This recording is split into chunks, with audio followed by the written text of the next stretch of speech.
Assalamualaikum warahmatullahi wabarakatuh.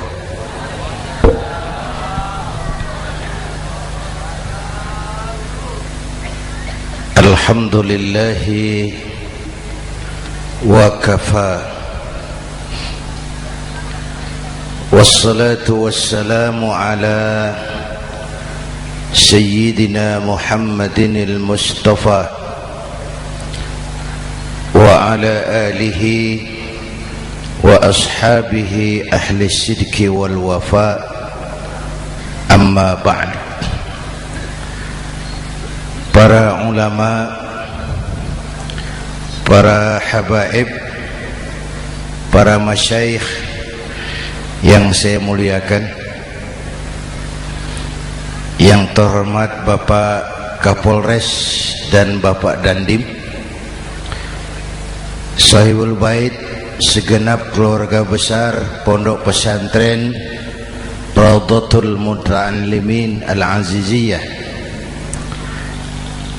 bapak-bapak, ibu-ibu, hadirin hadirat ma'asyiral muslimin yang saya cintai. Saya bersyukur dapat menghadiri haflah Maulidin Nabiil Karim, dan saya bangga dan terharu dengan keberadaan Pondok Pesantren Raudhatul Muta'allimin Al-Aziziyah ini. Sekarang ini banyak orang bisa memberi contoh, tapi sedikit orang bisa menjadi contoh. Memberi contoh itu mudah, tapi menjadi contoh itu yang sulit. Oleh karena itu, pada kesempatan ini kita ingin mengambil contoh bagaimana Rasul melaksanakan perjuangan. Apa modal utamanya? Saya sampaikan 3 sajalah, mudah-mudahan selesai 10 menit.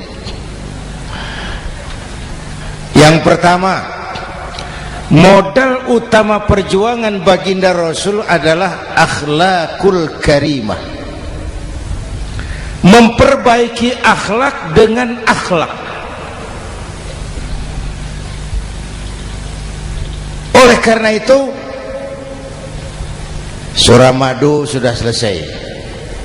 Dari dan ke Madura jadi lebih mudah.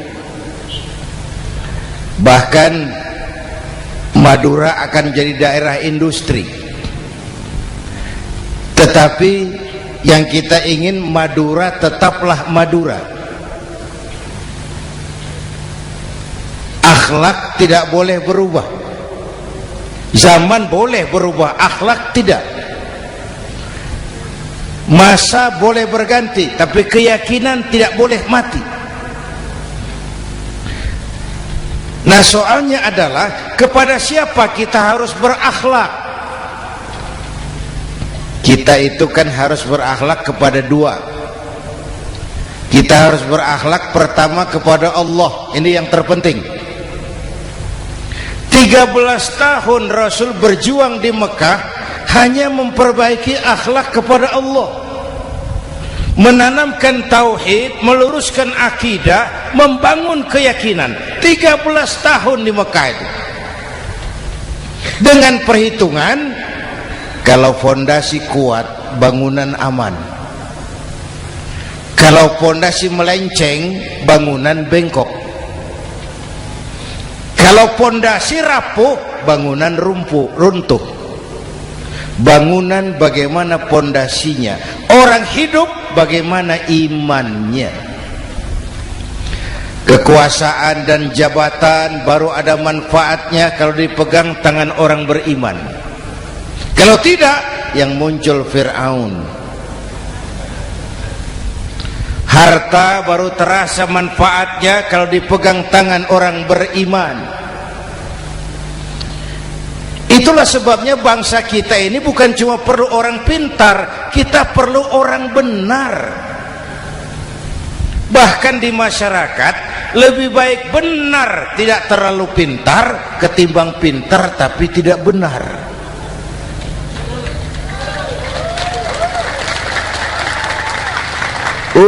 Kalau sudah pintar tidak benar, rusak rakyat itu Pak. Disuruh ngurus beras malah nimbun beras, ya. Disuruh ngurus laut jadi bajak laut. Disuruh ngurus hukum, bikin hukum seperti pisau, tajam ke bawah, tumpul ke atas. Kalau yang kecil salah, hukum cepat-cepat ditegakkan. Yang besar salah, diam pura-pura tidak mengerti. Itu yang melukai rasa keadilan.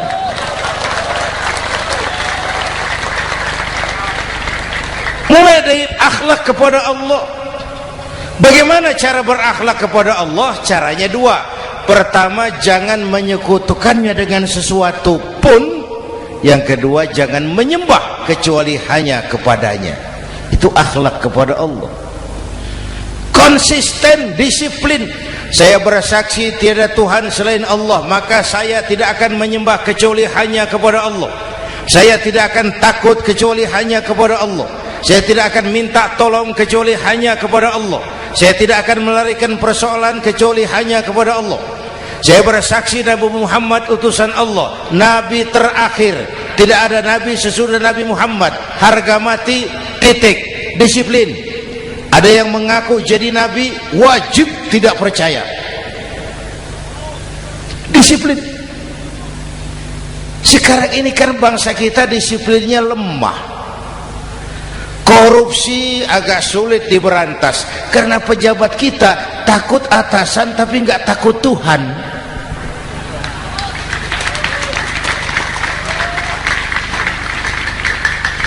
Itu sama dengan anak muda naik sepeda motor ngebut, lampu merah jalan terus, di stop sama polisi. Prit, iya Pak. Minggir, siap. SIM ada Pak. SNK ada Pak. Tahu kau lampunya merah? Tahu Pak. Kenapa lewat terus? Saya nggak tahu, ada Bapak. Itu disiplin kita. Tenang bener jawabnya, kayak orang nggak salah itu.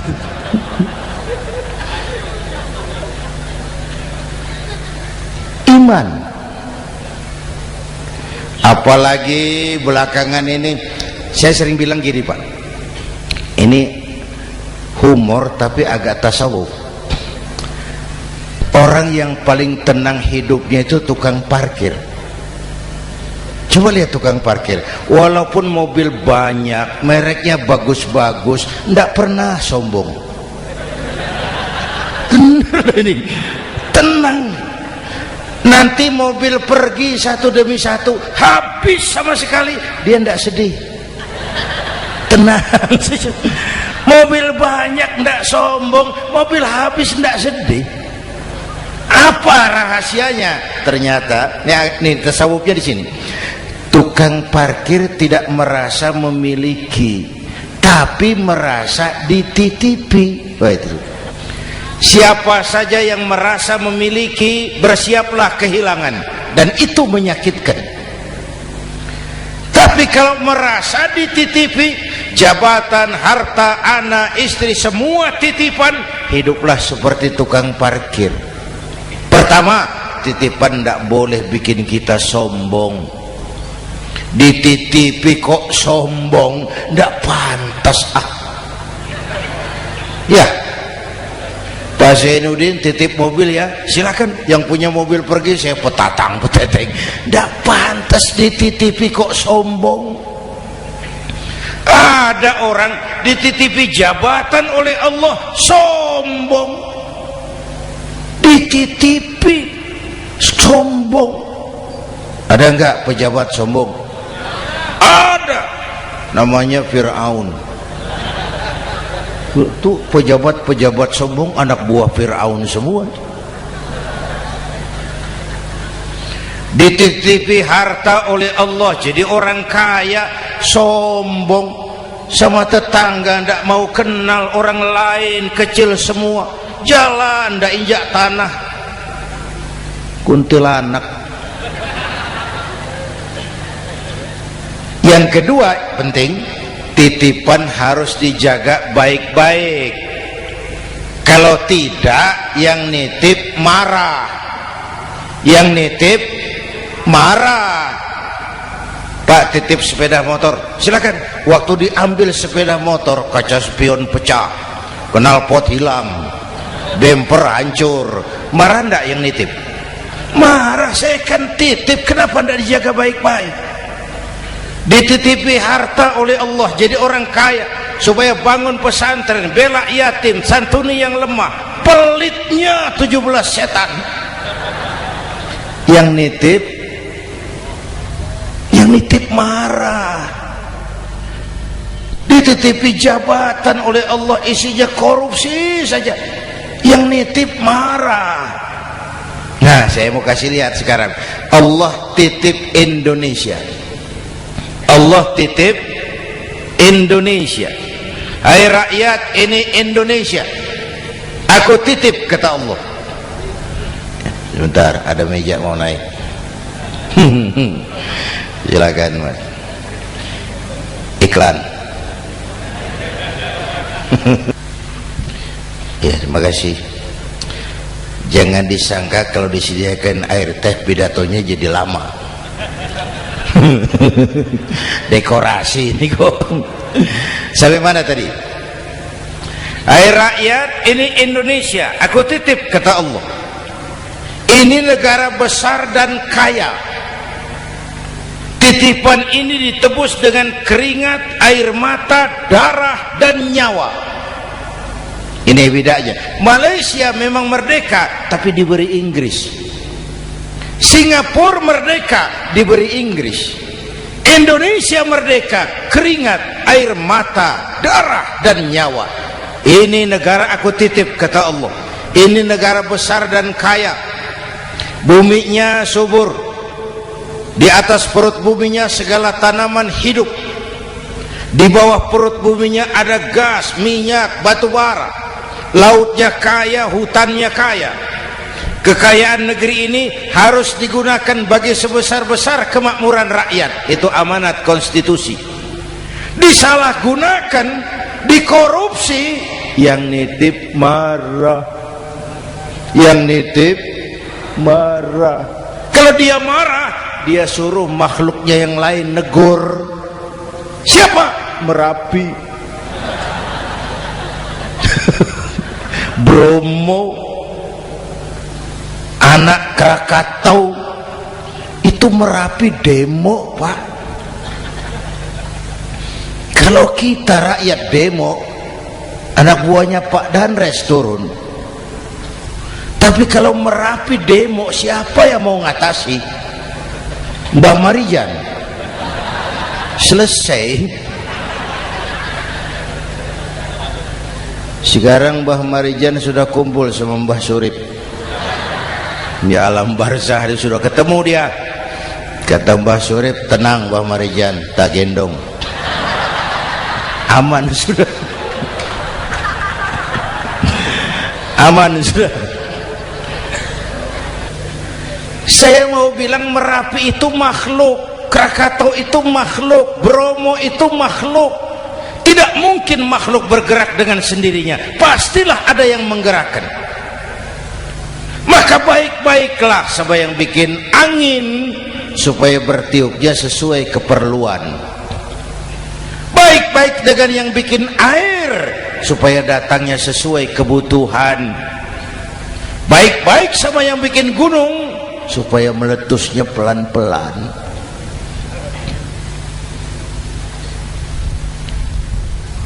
Bapak Ibu hadirin yang saya hormati, menjaga titipan. Jangan menyembah kecuali hanya kepadanya. Jangan menyekutukannya dengan sesuatu pun. Ayo, saya ngobrol kita. Bapak Ibu hadirin yang hadir di sini ini, kita ini semua hamba Allah apa bukan? Hamba Allah. Kata siapa? Kata kita. Kalau kata kita, namanya ngaku. Ngaku itu boleh dan murah. Apa diakui? Kita belum tahu. Ya, kan baru kata kita itu. Dan tidak otomatis kalau kita bilang saya ini hambamu ya Allah, lalu Allah jawab iya ya. Tidak, wong itu kan kata kita. Saya hamba Allah kata saya. Berapa banyak orang perbuatannya, ucapannya berkata saya hamba Allah, perbuatannya menyatakan dia hamba setan, hamba nafsu, hamba dunia, budak jabatan. Tidak sesuai ucapan dengan perbuatan. Jadi hamba Allah itu enggak mudah, digojlok, diuji. Coba lihat, yang jelas diakui sebagai hamba itu baru satu yang kita peringati ini, baginda Nabi. Allah mengakui kapan? Waktu menceritakan Isra dan Mi'raj. Apa yang dipakai kalimat? Subhanallazi asra bi'abdih. Maha suci Allah yang telah menjalankan hambanya. Hambanya. Muhammad itu hambaku, aku jalankan dia. Allah mengakui. Kapan kalimat ini turun? Setelah Nabi digojlok, ditempa, digembleng, diuji, difitnah, dicaci maki, dilontari kotoran unta, sahabat-sahabatnya dibantai.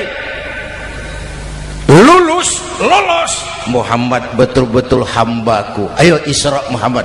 Subhanallazi asra bi'abdi, hambaku.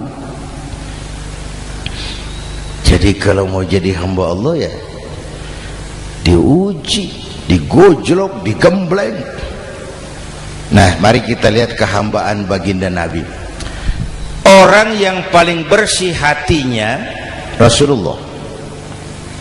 Orang yang paling baik akhlaknya Rasulullah. Orang yang dosanya sudah mendapat jaminan ampun Rasulullah. Tapi Rasulullah kalau sholat malam bengkak kakinya karena rajin sujud.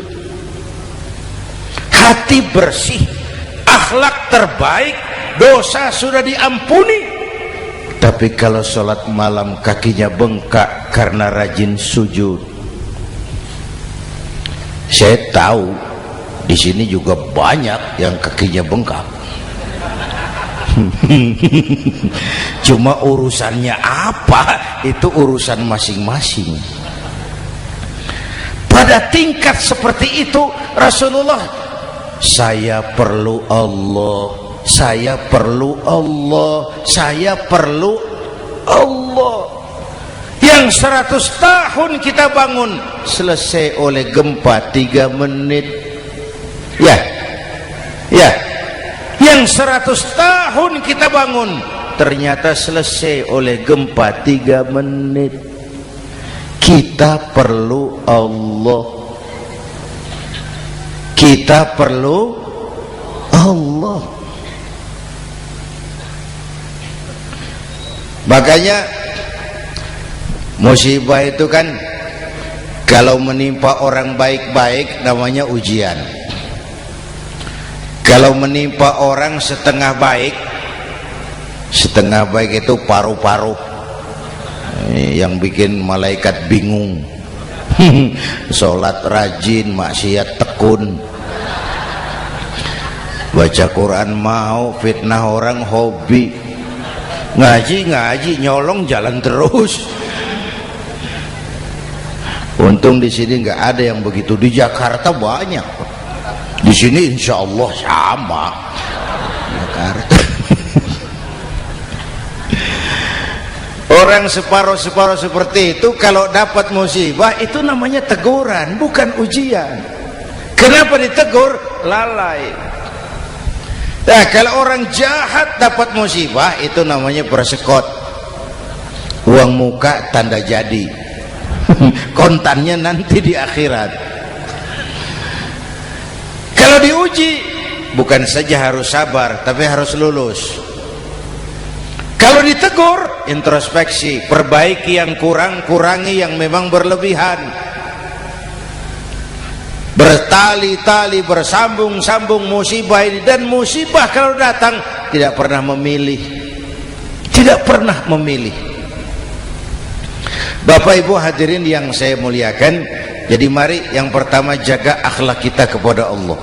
Jangan menyekutukannya dengan sesuatu pun, jangan menyembah kecuali hanya kepadanya. Sekarang kan musim entertain, orang pandai membangun pencitraan, orang pinter bikin bungkusan. Sekarang ini kiai sama dukun tipis bedanya. Bener Pak, pemburu hantu pakai sorban, pakai gamis, nanti kiai pakai helm. Atribut sudah kacau sekarang ini, siapa pakai apa, siapa mau jadi apa, ndak jelas. Sementara masyarakat kita memang agak kutil, kurang teliti, cepat heran, gampang kagum.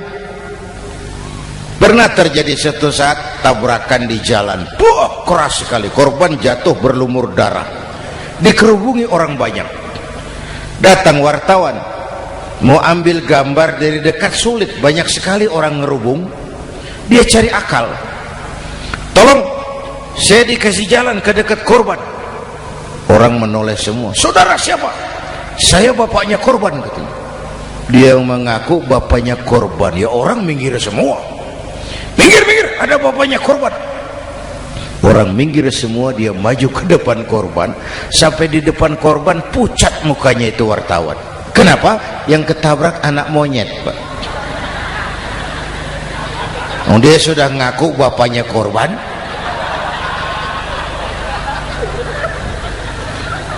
Ini cerita pendek tapi pesannya dalam. Kalau belum kenal benar jangan cepat-cepat ngakui. Ya, rakyat harus cerdas sekarang ini. Emas pasti kuning, benar itu? Apa semua yang kuning pasti emas? Udah cerdas lah itu, udah cerdas lah itu.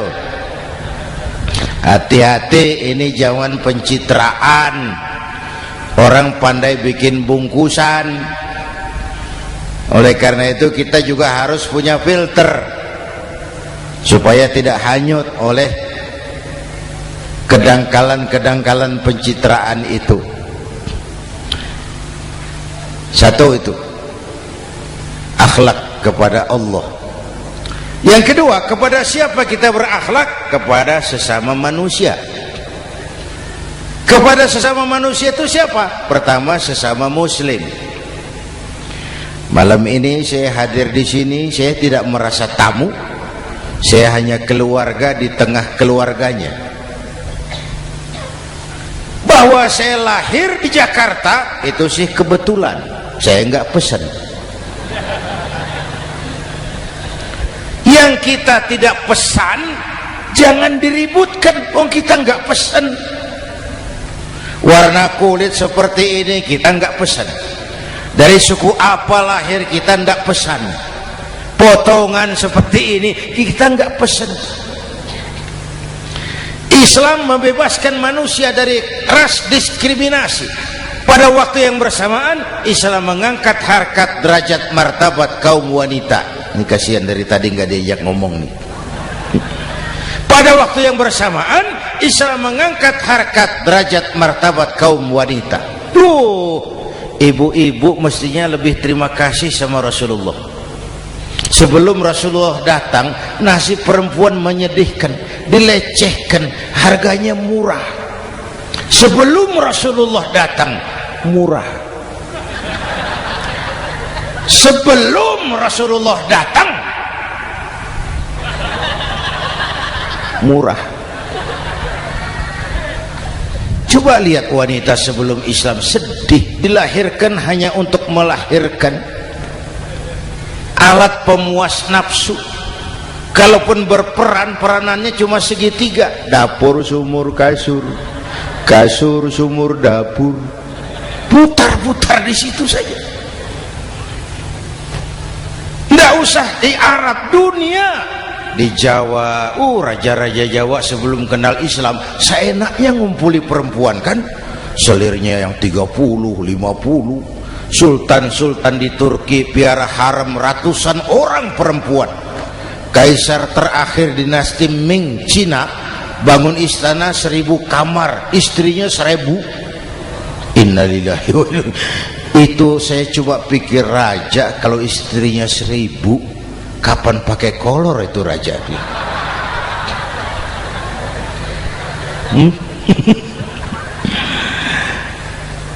Rasulullah datang terenyuh, an-nisa imadul bilad, perempuan jangan diperlakukan begitu, perempuan tiang negara. Kalau baik perempuan baik negara, kalau rusak perempuan hancur negara. Waktu ditanya, ya Rasul, siapa yang paling harus saya taati di dunia? Ibumu. Setelah itu siapa lagi? Ibumu. Setelah itu siapa lagi? Ibumu. Setelah itu siapa lagi? Bapakmu. Menghargai perempuan, ibumu, ibumu, ibumu, bapakmu. Ibu 3 kali disebut, bapak 1 kali, ibu 3 kali, bapak 1 kali, ibu 3, bapak 1 bapak. Gimana sih ngitungnya jadi kerok begini? Salah ngitungnya, salah.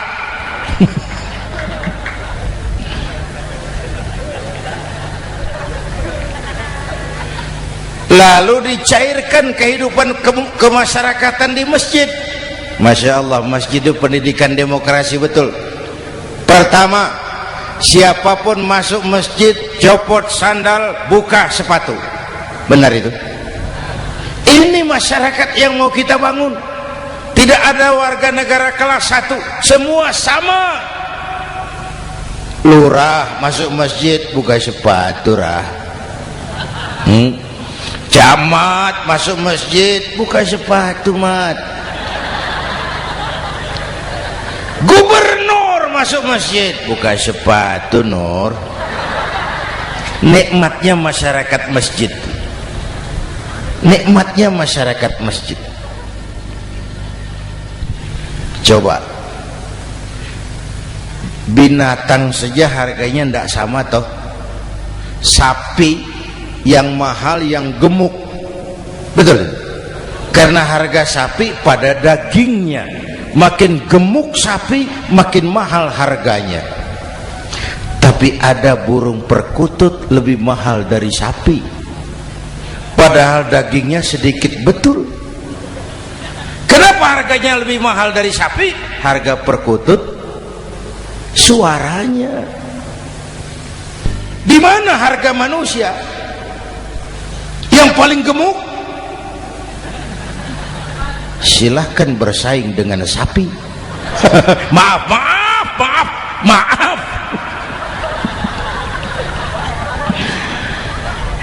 Inna akramakum indallah atqakum. Masyarakat masjid sudah copot sandal, buka sepatu, sudah masuk ke dalam sholat berjamaah. Kalau sudah ke dalam sholat berjamaah, tidak pernah kita usil dari mana orang datang. Yang penting kemana dia menghadap. Itu masyarakat masjid. Dari mana kamu? Dari kidul, Pak, madhab ngulon. Kamu dari mana? Dari lor, Pak, madhab ngulon. Kamu dari mana? Dari kulon, madhab ngulon juga. Ini kan konsep Bhinneka Tunggal Ika. Dari manapun orang datang, apapun warna kulitnya, dari suku apapun ia dilahirkan, kalau akidahnya sama, itu saudara kita. Lalu sholat berjamaah. Apa itu? Hidup bermasyarakat, berbangsa dan bernegara. Harus ada imam, harus ada makmum. Kenapa? Ini saya harus agak hati-hati ya, pakai sarung angin ini. Apa tadi ngomong apa saya? Sholat berjamaah, bermasyarakat, berbangsa dan bernegara. Ada imam, ada makmum. Siapa makmum? Kita ini rakyat. Siapa imam? Para pemimpin negara. Apa bedanya? Imam harus dipilih. Makmum nggak usah. Coba baca kitab fikih yang setebal apapun, nggak ada bab pemilihan makmum. Nggak usah, makmum nggak usah dipilih. Orang buta boleh jadi makmum, orang bisu boleh jadi makmum, tukang mabuk boleh jadi makmum, tapi tidak tiap orang boleh jadi imam. Imam harus dipilih. Siapa yang jadi imam? Pertama, a'lamuhum, orang yang paling alim di kampungmu angkat jadi imam. Yang paling alim, bukan yang paling tua. Yang paling alim, tahu urusan, punya konsep, punya visi dan misi, mengerti negara ini mesti dibawa kemana, jalan keluarnya apa, angkat jadi imam. Pak, ada dua orang Pak, alimnya sama, yang mana yang dipilih? Kalau ada dua orang alimnya sama, kata Nabi, afsahuhum, yang lebih fasih lidahnya. Apa artinya fasih?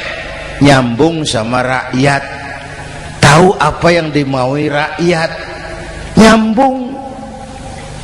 Tidak sah orang fasih bermakmum kepada imam cedal.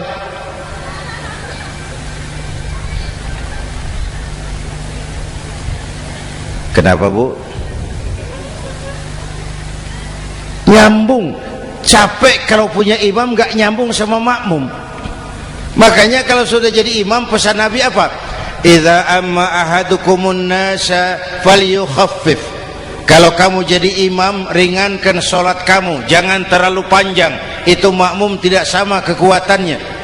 Ada yang tua renta, diri saja sudah gemetar. Ada makmum yang punya darah tinggi, kalau sujud lama kepalanya sakit. Ada makmum yang sudah janji habis sholat mau terima uang.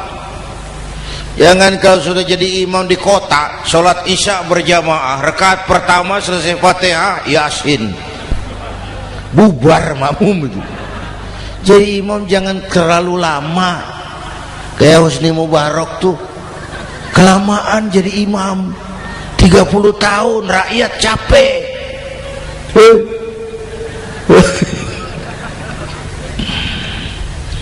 Bapak Ibu hadirin yang saya hormati, nah masyarakat Islam ini loyal, taat, setia. Kapan? Kalau imamnya benar. Imam takbir, makmum takbir, imam ruku', makmum ruku', imam i'tidal, makmum i'tidal, imam sujud, makmum sujud. Tapi masyarakat Islam tidak buta. Imam keliru, makmum wajib menegur. Ya, bagaimana negurnya? Mestinya ruku', imam sujud. Wah, keliru ini. Subhanallah, kan gitu. Itu aturan main. Tidak boleh imam keliru, makmum emosi, main pegang, mam, hoi salah, hoi, kacau sholat.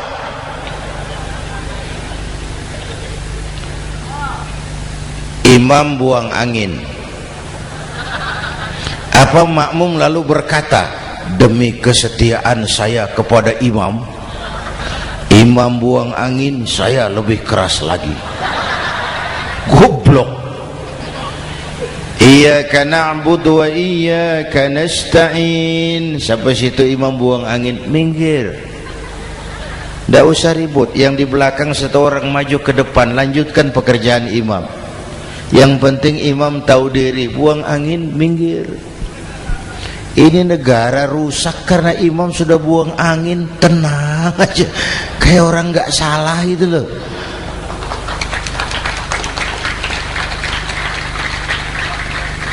Selesai sholat dikasih tahu, imam tadi buang angin ya sedikit.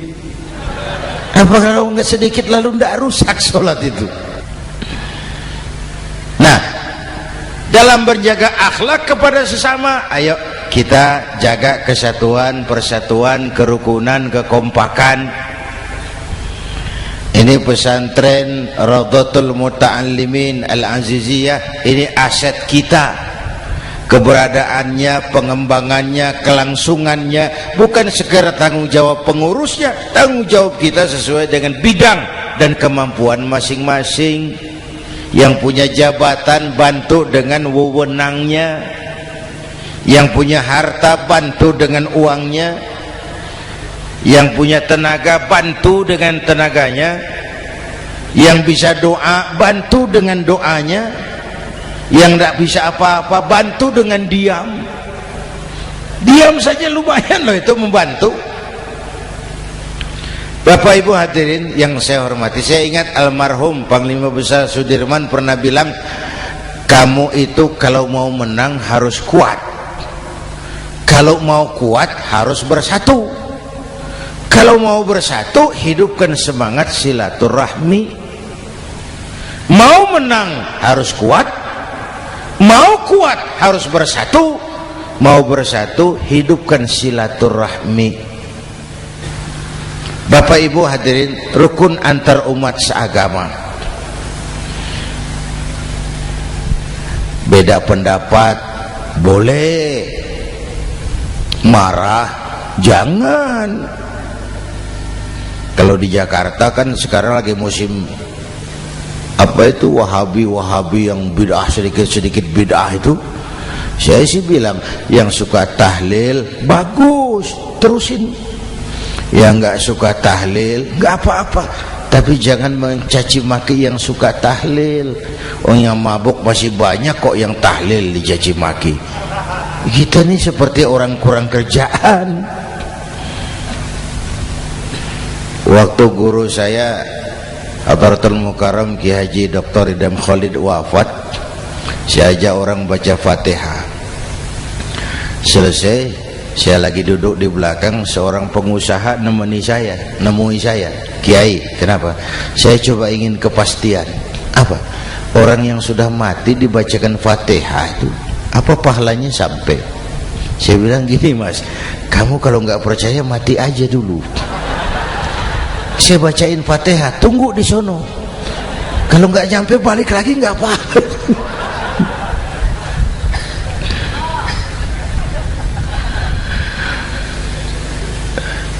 Depan rumah saya itu ada masjid, Pak, pakai beduk seperti itu. Ada teman saya, Kiai, pakai beduk masjidnya. Iya pakai. Kan Rasulullah tidak pakai. Tidak memang. Bid'ah tuh. Loh, siapa bilang? Beduk itu bukan agama, itu budaya, tanda masuk waktu. Bukan manggil orang sholat. Manggil orang sholat pakai azan. Tanda masuk waktu, itu hebatnya Wali Songo, pakai beduk. Kalau nggak mau pakai beduk boleh, teriak-teriak juga boleh. Maghrib, boleh. Tapi Wali Songo kan bijaksana, pakai beduk saja, sekali pukul satu desa dengar. Itu bijaksananya dakwah Wali Songo. Kalau beduk dianggap bid'ah, miskin kita. Itu budaya. Seperti sepeda motor, itu budaya. Kalau nggak mau pakai beduk boleh, teriak-teriak juga boleh. Maghrib, boleh. Tapi Wali Songo kan bijaksana, pakai beduk saja, sekali pukul satu desa dengar. Itu bijaksananya dakwah Wali Songo. Kalau beduk dianggap bid'ah, miskin kita. Itu budaya. Seperti sepeda motor, itu budaya. Kalau beduk dia nggak bid'ah, sepeda motor bid'ah tuh. Rasulullah nggak pakai, jual, beliin unta.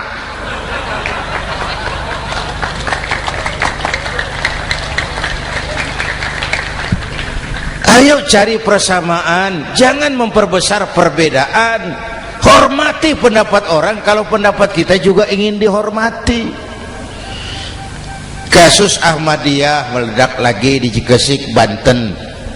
Lalu pendekar-pendekar HAM menganggap itu tirani, mengganggu kebebasan beragama. Dia lupa bahwa Ahmadiyah masalahnya bukan kebebasan beragama, tapi penodaan terhadap agama.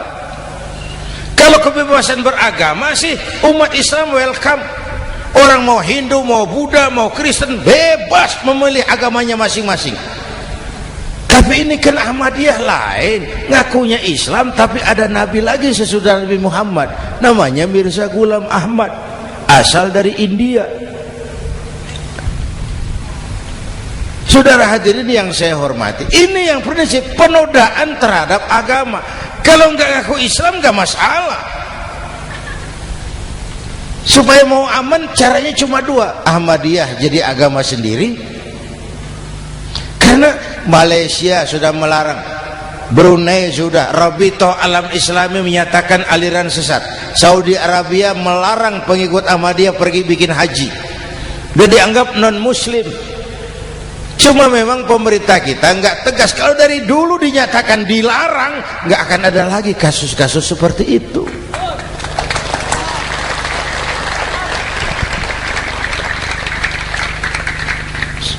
Nah, selain itu kita umat juga harus disiplin. Coba sudah berapa banyak nabi bermunculan di Indonesia. Dan Indonesia ini saya heran, Indonesia ini pasar bagus, Pak. Kalau ada nabi, ada aja pengikutnya, saya heran tuh. Indonesia ini pasar bagus. Ada Ahmad Musaddiq Al-Qiyadah, jadi nabi. Konsultan bulu tangkis jadi nabi. Dapat wahyunya di Bogor, ditangkap polisi 4 tahun. Muncul lagi di Bandung, namanya Sayuti, tukang cukur, ngaku dapat wahyu jadi nabi, ditangkap polisi lagi 2 tahun. Di Malang Ustadz Roy, ya sebenarnya petinju, dia masuk Islam, mu'alaf, belajar Islam tidak pakai guru, diutak-atik ayat Quran. Sholat kita harus mengerti artinya, maka sholat boleh pakai bahasa masing-masing. Ramai masjid. 2 tahun penjara. Di Jakarta muncul lagi Lia Edan, ngaku Jibril, ditangkap juga oleh polisi. Kita salut sama polisi kita lah, bukan cuma teroris, Jibril ditangkap Pak Kapolres. Saya bilang sama teman-teman polisi, untung dia ngaku Jibril, Pak. Coba kalau dia ngaku Israel, lebih gawat itu.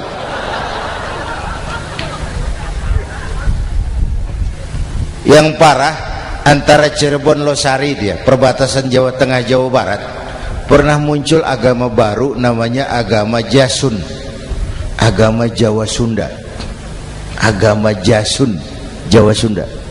Yang jadi nabi Tugimin. La haula wala quwata. Saya bilang ini jangan jadi nabi, jadi kiai juga nggak angker ini. Al Mukarram Bapak Kiai Tugimin, nggak enak. Yang lebih nggak enak selawatannya loh itu. Kalau kita kan tadi nikmat tuh, ya Habibi ya Muhammad, nikmat rasanya itu.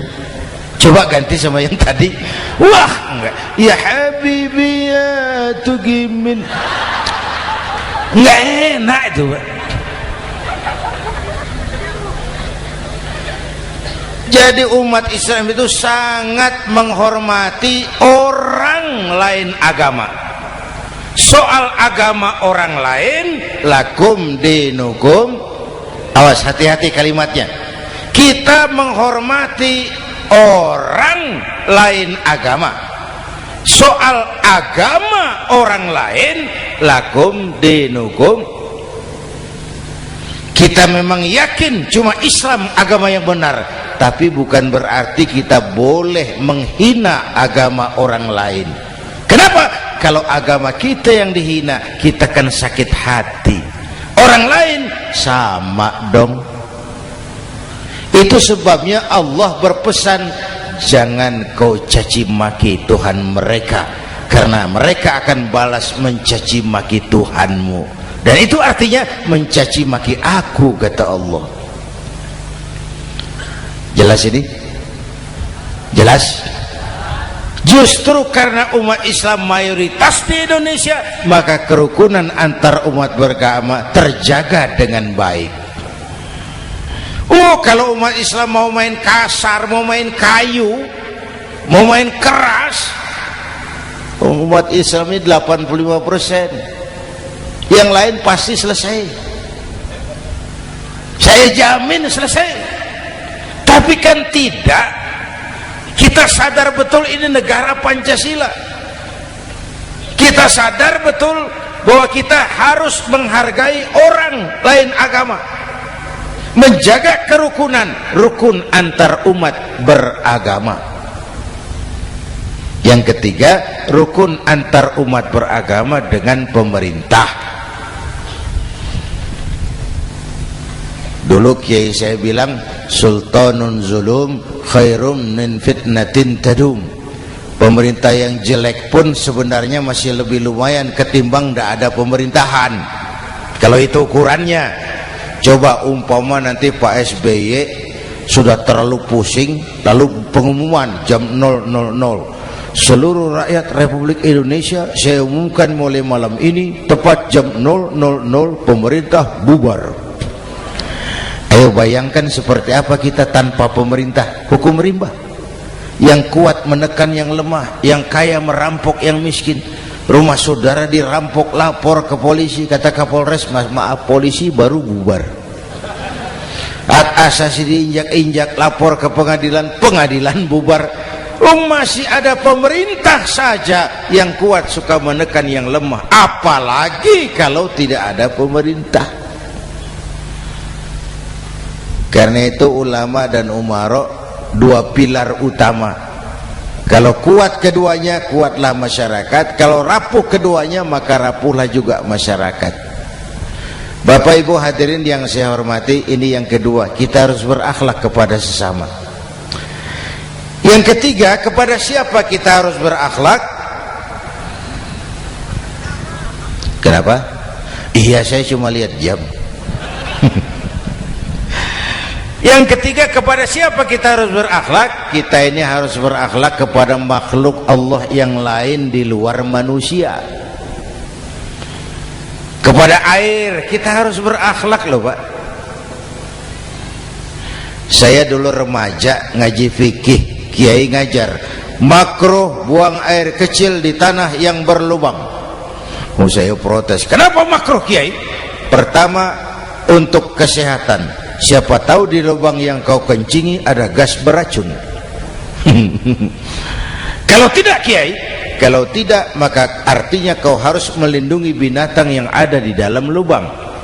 Siapa tahu di lubang yang kamu kencingi ada semut sedang rapat membahas masalah Mesir. Apa dosanya lalu mati dikencingi? Ini namanya rahmatan li semut.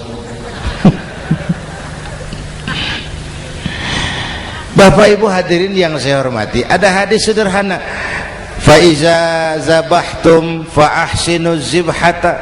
Kalau kamu menyembelih hewan, sembelihlah dengan cara yang terbaik. Jangan nyembelih ayam pakai pisau tumpul, itu namanya tidak berperi kebinatangan. Kepada ayam kita berakhlak, kepada pohon kita berakhlak, kepada air kita berakhlak. Kenapa sekarang alam tidak seramah dulu? Karena kita juga tidak ramah kepada alam. Kenapa sering terjadi banjir? Karena tempat air kita kurangi. Dia bingung mau ke mana. Air nggak punya tempat. Akhirnya masuk ke rumah kita juga. Masuk dalam zoharul fasadu bil barri wal bahri bima kasabat aydin nas. Karena kita tidak berakhlak kepada lingkungan. Bapak Ibu hadirin yang saya hormati, jadi itu yang pertama, modal utama perjuangannya akhlakul karimah. Mau sukses, utamakan akhlak. Industrialisasi boleh terjadi di Madura, jalan berhotmik licin, oke, listrik masuk desa, alhamdulillah, tapi akhlak jangan berubah, akidah jangan goyah.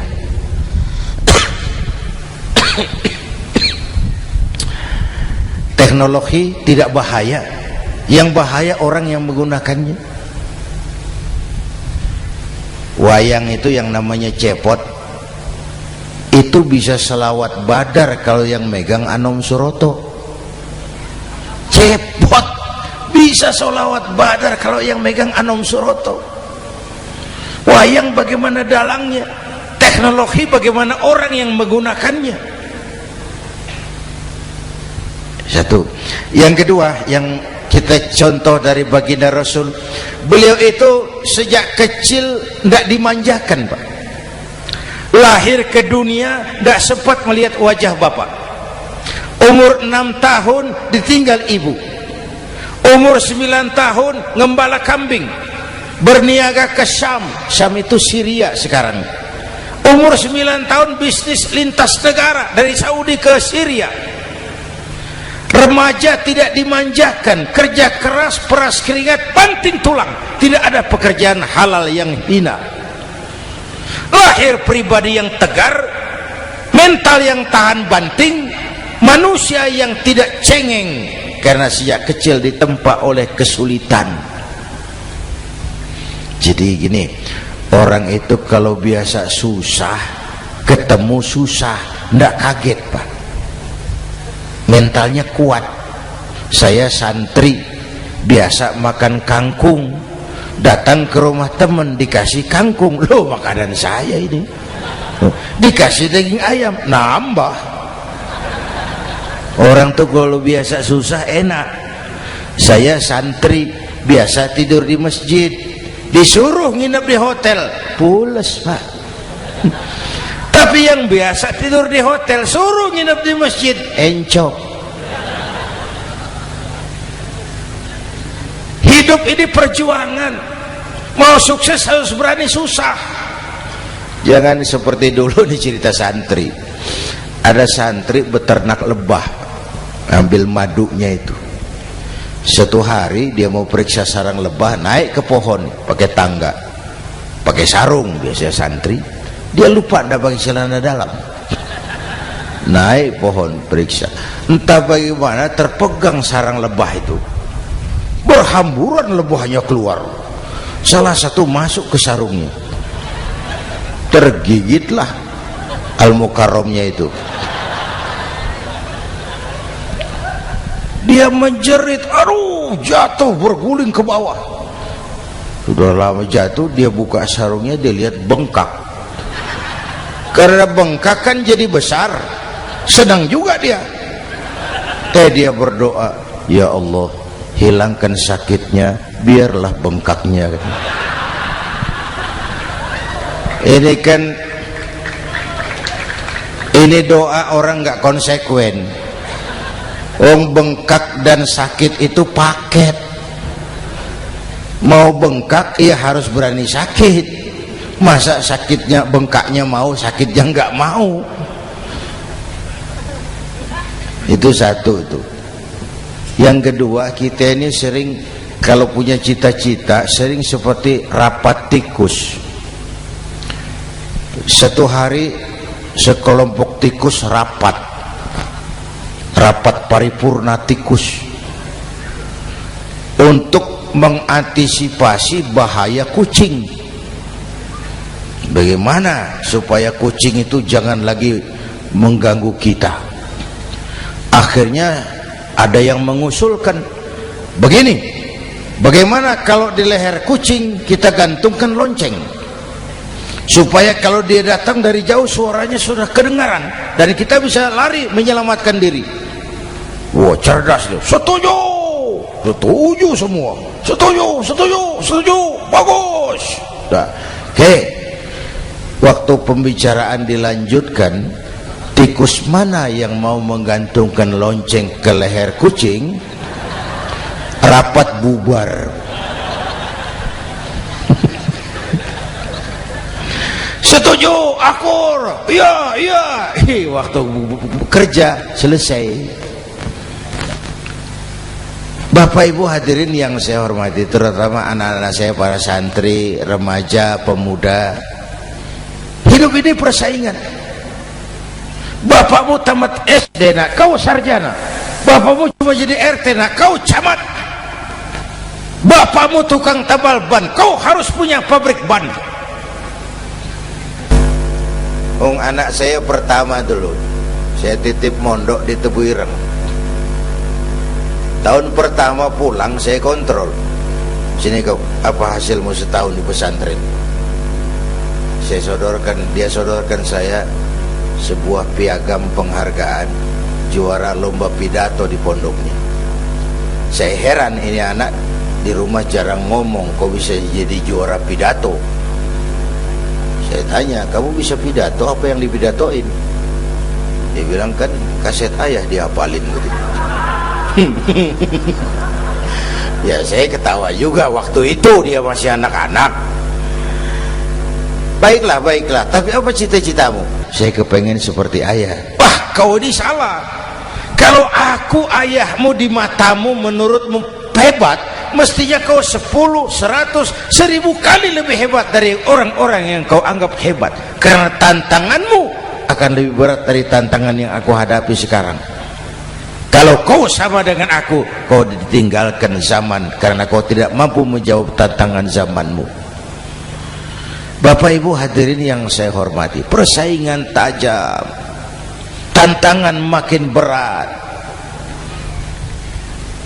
Oleh karena itu diperlukan semangat yang dicontohkan Nabi. Kerja keras, peras keringat, banting tulang. Tidak ada pekerjaan halal yang hina.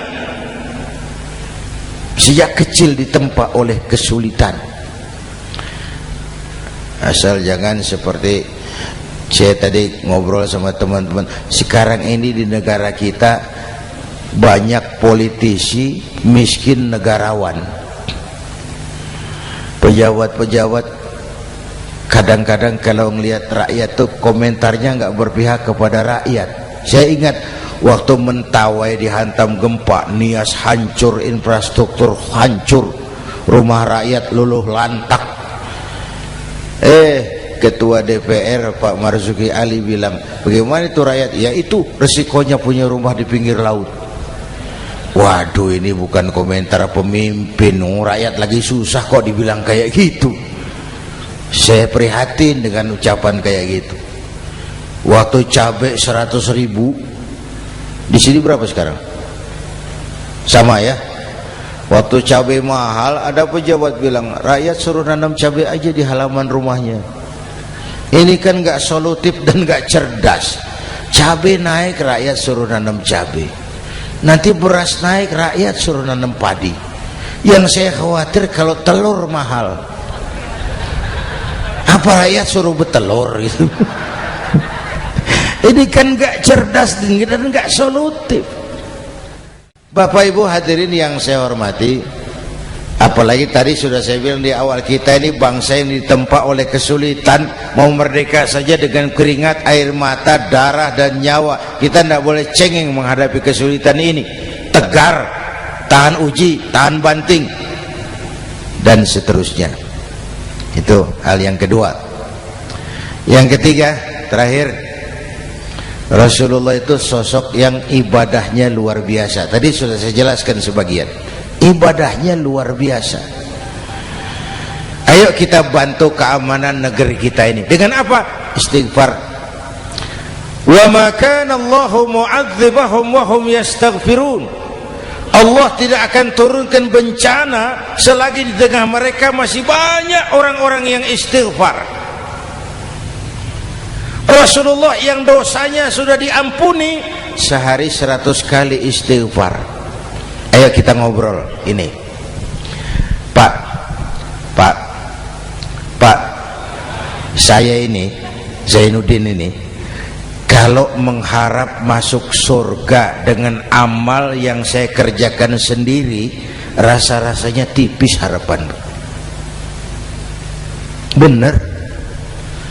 Sholat saya berapa banyak saya tahu, sedekah saya berapa duit saya tahu, dosa saya berapa banyak saya tahu. Lalu saya baca sejarah, Nabi Adam dosanya 1, makan buah khuldi, dikeluarkan dari surga.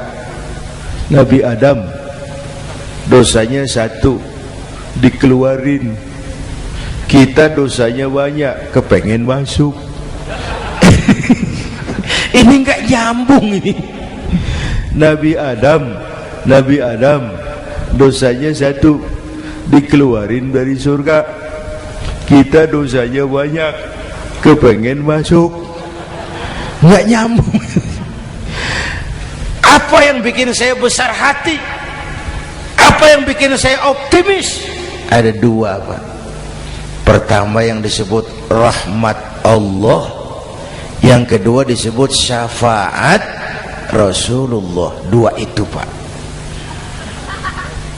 Oh, kalau kita ini insya Allah nanti sampai ke surga, amin, amin.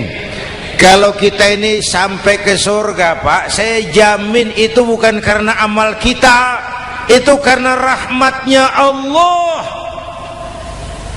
Hendaklah seberapa banyak sih amalan kita mau menggapai surga. Kalau bukan karena rahmatnya Allah, sulit sampai ke sana. Hei manusia, dosamu besar, tapi lihat rahmatku lebih besar. Hei manusia, salahmu banyak, tapi ampunanku lebih banyak. Kau nangis di hadapanku, aku senyum melihatmu. Kau berjalan menujuku, aku berlari menyambutmu. Istighfarnya sehari 100. Lalu ada hadis qudsi, inni la ahammu bi'adzabi ibadi. Kadang-kadang aku pengen turunkan azab, bencana kepada manusia, tapi ketika aku melihat 3 perkara, murkaku surut, bencana aku tarik kembali. Coba perhatikan hadis kursi ini. Allah mau marah hendak jadi, bencana ditarik, musibah diangkat. Kenapa? Ada yang meredam murka Allah. Allah enggak jadi marah. Siapa? Pertama, suyukhan rukka. Aku lihat orang-orang tua tengah malam sujud sambil berlinang air mata, nangis di hadapan Allah. Itu kita hutang jasa loh, Pak, sama orang-orang yang tengah malam sujud nangis di hadapan Allah. Lihat yang begitu Allah tidak jadi marah tuh. Saya tahu ini bapak-bapak ini, ibu-ibu kan suaminya sering bangun tengah malam ya Bu, kencing. Bikin bingung malaikat. Sudah mau ditulis tahajud, kencing doang. Kata malaikat, sialan, hampir salah tulis.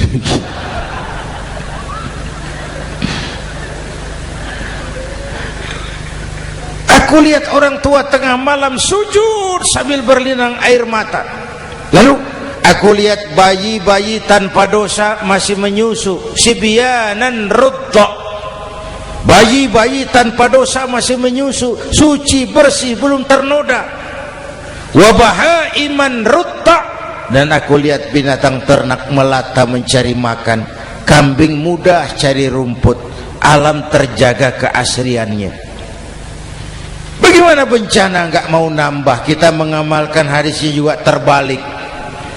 Yang diminta itu orang tua tengah malam sujud, bayi tanpa dosa nyusu. Sekarang bayi tanpa dosa dibuang ke tempat sampah gara-gara orang tua tengah malam nyusu. Terbalik namanya. Yang diminta itu orang tua tengah malam sujud, bayi tanpa dosa nyusu. Ini bayi tanpa dosa dibuang ke tempat sampah gara-gara orang tua tengah malam.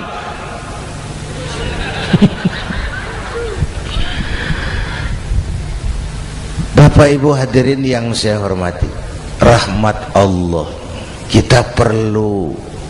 Yang kedua, syafaat Rasulullah. Mari saya cerita syafaat sedikit.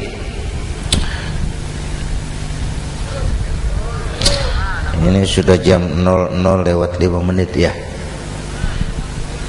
Ini kalau hitungan Indonesia ini sudah ganti hari, Pak. Jadi inilah ceramah terpanjang di dunia. Bayangkan saya pidato dari hari Selasa sampai hari Rabu.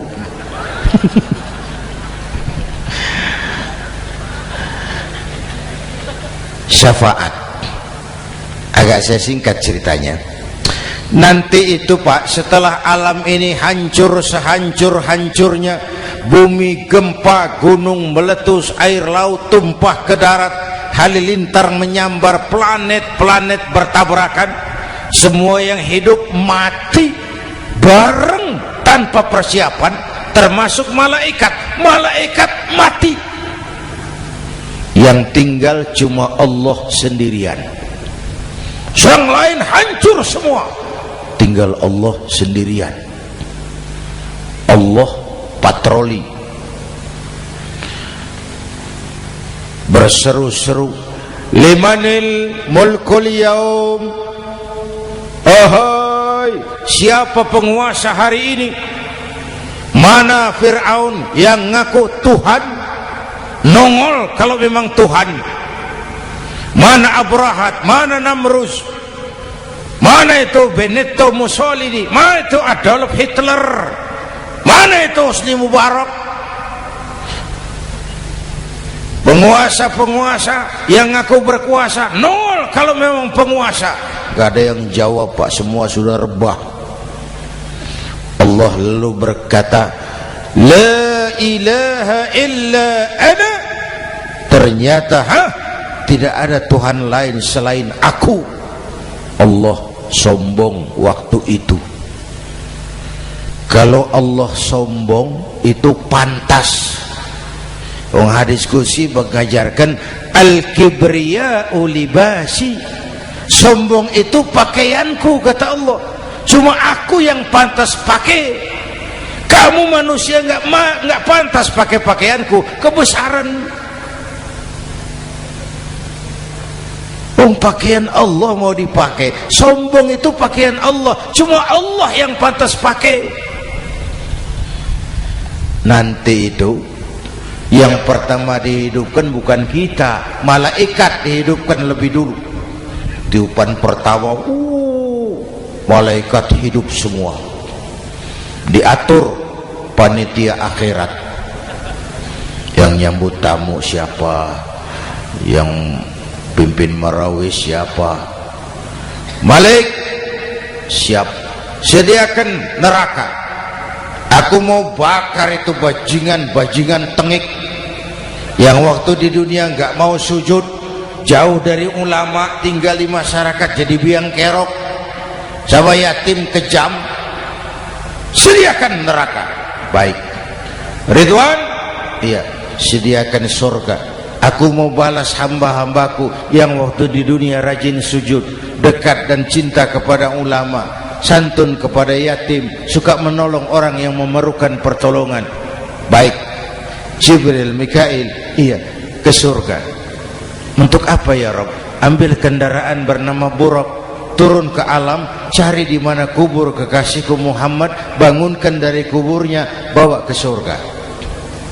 Turun Jibril dan Mikail, cari kubur Nabi. Wong alam sudah hancur-hancuran, jangan cari kuburan, cari bangkalan aja nggak ketemu. Bingung dua-dua. Jibril, sebelah mana kubur Nabi? Nggak tahu Mikail. Lalu dua-duanya sujud mohon pertolongan Allah. Dengan izin Allah terbuka kubur Nabi. Allahumma sholli alaihi wa ala alihi. Bangun dari tidur seperti orang bangun dari kubur, seperti orang bangun tidur. Nabi mengusap mata, menoleh ke kanan Jibril, menoleh ke kiri Mikail. Lalu tanya, ayu yaumin hadza ya Jibril? Ini hari apa Jibril? Ini hari apa? Hadza ma wa'ada ar-Rahman. Ini hari yang dijanjikan Allah Muhammad. Ini kiamat. Kiamat Jibril? Kiamat. Jibril, kalau memang ini hari kiamat, aina ummati? Umat saya mana Jibril? Umat saya mana? Allah Karim. Belum pernah saya lihat di dunia ada satu pemimpin yang begini besar cintanya kepada umatnya seperti baginda Rasul. Dari dunia sampai akhirat beliau cinta kita. Dari dunia sampai akhirat beliau bela kita. Bangun dari kubur, tahu hari sudah kiamat, yang pertama ditanya, aina ummati? Umat saya mana Jibril? Kita yang ditanya.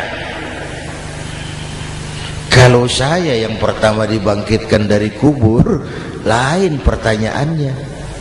Ini hari apa Jibril? Kiamat Zainuddin. Oh, bini saya mana Jibril? Nabi enggak tanya Khadijah wala Fatimah wala Aisyah, aina ummati, umat saya mana Jibril? Umatmu? Iya, kau manusia pertama yang dibangunkan dari kubur, yang lain masih dikubur. Oh, lalu kita ke surga Muhammad. Perintah Allah, perintah Allah. Sampai di surga seperti orang tidak betah Nabi itu, resah, gelisah, mondar mandir, mukanya murung. Yang punya surga kan negur, Muhammad, labbaik ya Rabb. Tidak enak di surga ya? Enak. Kok kamu seperti orang nggak kerasan gitu, resah, gelisah? Kenapa? Saya teringat umat saya ya Allah. Umat saya bagaimana nasibnya? Iya, saya sudah enak di DPR. Salah. Saya sudah enak di surga, gaji cukup, kursi empuk, dapat mobil dinas. Nggak. Umat saya yang waktu kampanye kepanasan itu gimana nasibnya?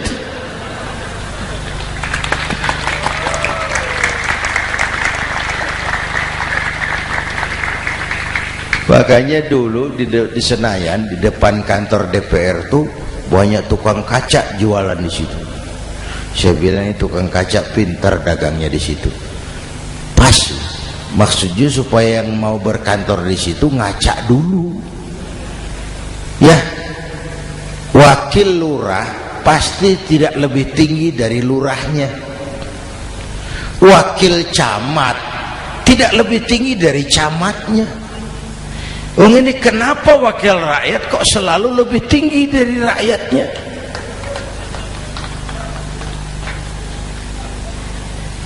Kan yang memberikan mandat kita rakyat.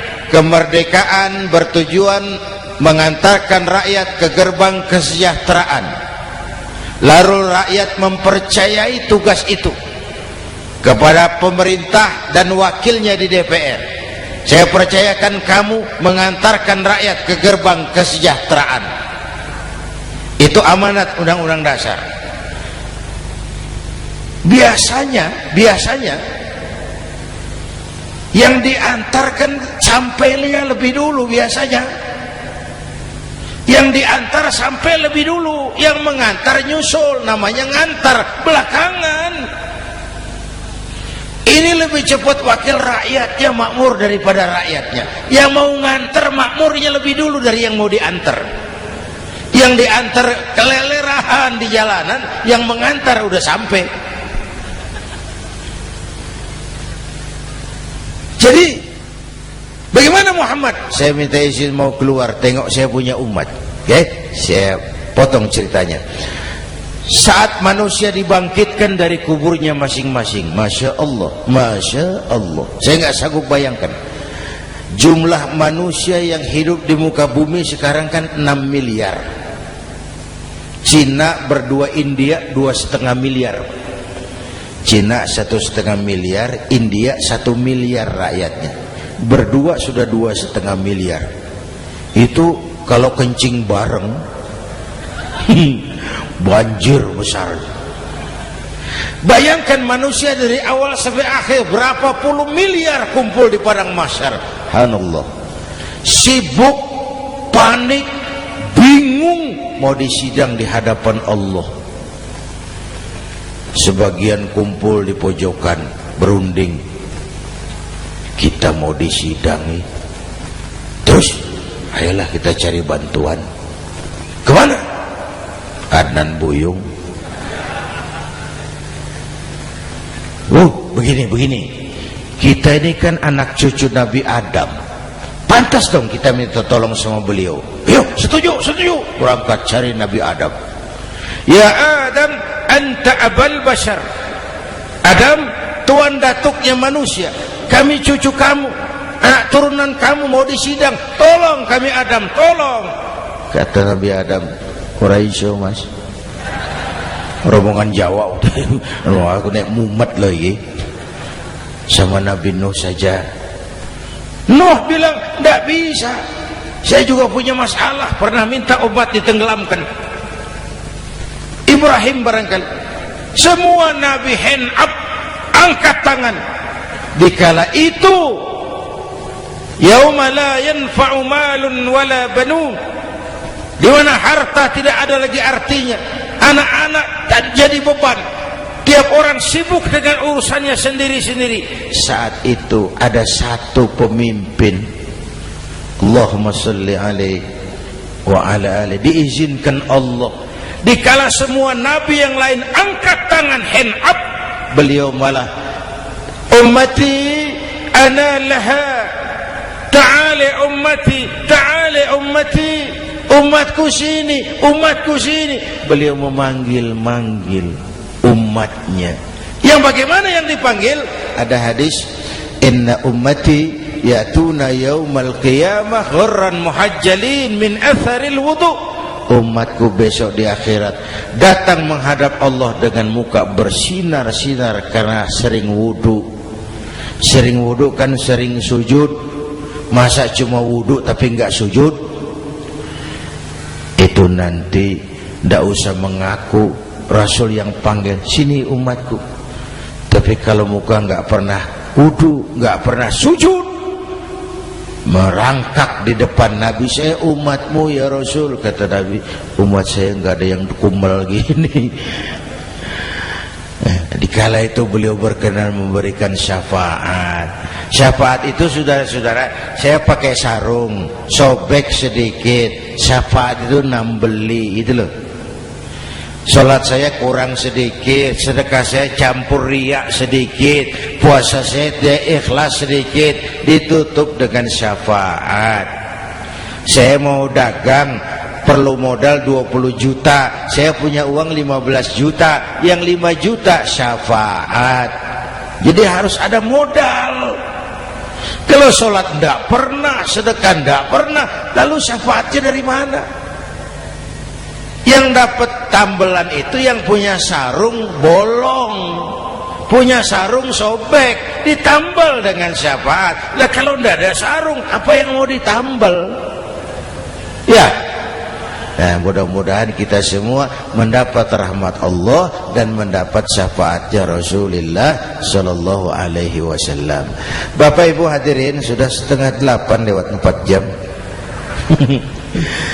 Saya pun kangen, tapi hari sudah larut. Insya Allah lain kesempatan kita jumpa lagi. Terima kasih kepada Al-Mukarramun, para ulama, para habaib, pengasuh pesantren Raudhatul Muta'allimin Al-Aziziyah, dan semua yang hadir. Mudah-mudahan yang saya sampaikan ada manfaatnya. Usikum wa iyaya bitaqwallah. Aqulu qawli hadza fa astaghfirullahal azim li wa lakum. Wassalamu alaikum warahmatullahi wabarakatuh.